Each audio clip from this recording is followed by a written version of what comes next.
حضرت معاذ کو اللہ کے نبی صلی اللہ علیہ وسلم نے کہا کہ اے معاذ، تم نے میرے ایک حکم پر مدینہ چھوڑ کر یمن کے لیے تو جا رہے ہو، معاذ ایک پیغام سن لینا، معاذ ایک پیغام سن لینا، آج تم مدینہ چھوڑ کر یمن جا رہے ہو، معاذ اس بات کو سن لینا، جب تم دوبارہ مدینہ منورہ کو آؤ گے تو مجھے نہیں پاؤ۔ اے معاذ، جب تم دوبارہ مدینہ منورہ کو آؤ گے تو مجھے میرا چہرہ تم کو دیکھنا نصیب نہیں ہوگا۔ اللہ کے نبی صلی اللہ علیہ وسلم بس اتنا سا جملہ کہنا تھا، معاذ دوبارہ آنے کے بعد مدینہ منورہ کو تم مجھے نہیں پاؤ گے۔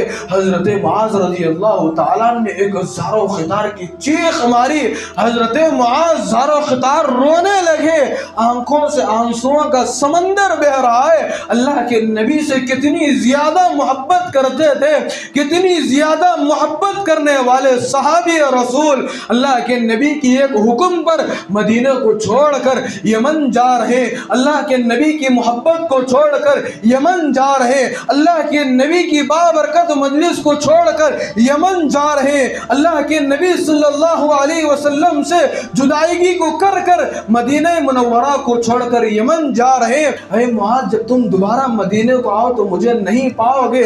حضرت معاذ رونے لگے، بل بلانے لگے، آنسوؤں کا سمندر بہنے لگا۔ اللہ کے نبی نے حضرت معاذ سے پوچھا، اے معاذ، کیا تم مجھ سے محبت کرتے ہو؟ اللہ کے نبی سے حضرت معاذ نے کہا، اللہ کے نبی، اتنی زیادہ محبت کرتا ہوں کہ میں اس کو بیان بھی نہیں کر سکتا۔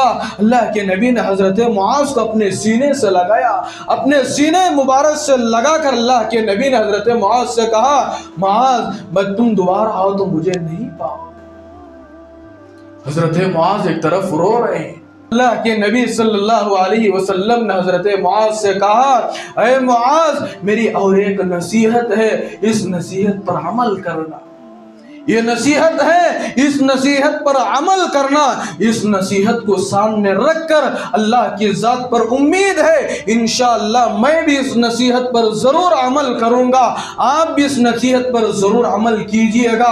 اللہ کے نبی نے حضرت معاذ سے فرمایا، اے معاذ، اور ایک نصیحت پر میں تم کو آگاہ کر رہا ہوں، ایک نصیحت آپ کو دے کر جا رہا ہوں۔ اللہ کے نبی سے حضرت معاذ نے پوچھا، اللہ کے نبی، وہ کون سی نصیحت ہے؟ اللہ کے نبی نے کہا کہ اے معاذ، اتق اللہ، کہ تم تقوی اختیار کرو، تم جہاں بھی رہو اللہ سے ڈرنا۔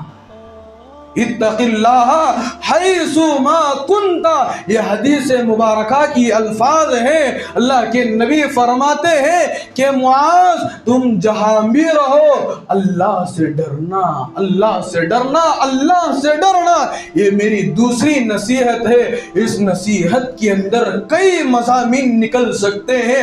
بزرگان محترم، گزری ہوئی زندگی پر میں اور آپ اپنے گریبان میں جھانک کر دیکھنا ہے کہ گزرے ہوئے ایک سال کے اندر میں نے کتنے ایسے گناہ کیے ہیں کہ وہ گناہ ہمیشہ کے لیے مجھے جہنم میں تو نہ لے کر جائے۔ یہاں صحابی کے لیے اللہ کے نبی نصیحت کر رہے ہیں، اے میرے معاذ، اے میرے صحابی رسول، کہ تم جہاں بھی رہو اتق اللہ، ہمیشہ اللہ سے ڈرتے رہنا۔ آج بزرگان محترم، اس روئے زمین پر کتنے گناہ ہو رہے ہیں، اللہ سے ڈرنے کا مزاج آج ہمارے دلوں کے اندر سے ختم ہو چکا ہے، بلکہ ہمارے یہ دل سخت ہو چکے ہیں، یہ ہمارے دل سیاہ ہو چکے ہیں۔ اتنے گناہوں کو ہم نے اپنے جسم کے دل کے لوتڑے کے اندر ہم نے پال رکھا ہے، جس کی وجہ سے اللہ کا ڈر اور خوف اپنے دلوں کے اندر پیوست نہیں ہوا۔ اسی لیے بزرگان محترم، رمضان المبارک کا بڑا بابرکت مہینہ آنے والا ہے، بڑے مبارک گھڑیاں آنے والی ہے۔ رمضان آنے سے پہلے بہت کم وقت باقی رہ گیا ہے۔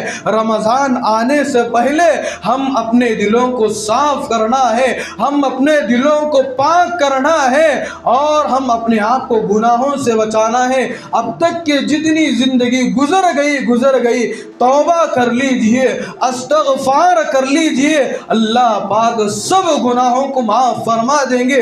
بس اللہ پاک سے دعا فرمائے، اللہ پاک مجھے اور آپ کو جتنے باتیں بتائی گئی، سنائی گئی، ان تمام باتوں پر عمل کرتے ہوئے رمضان آنے سے پہلے ہم اپنے دلوں کو پاک اور صاف کرنے کی ہم سب کو توفیق عطا فرمائے۔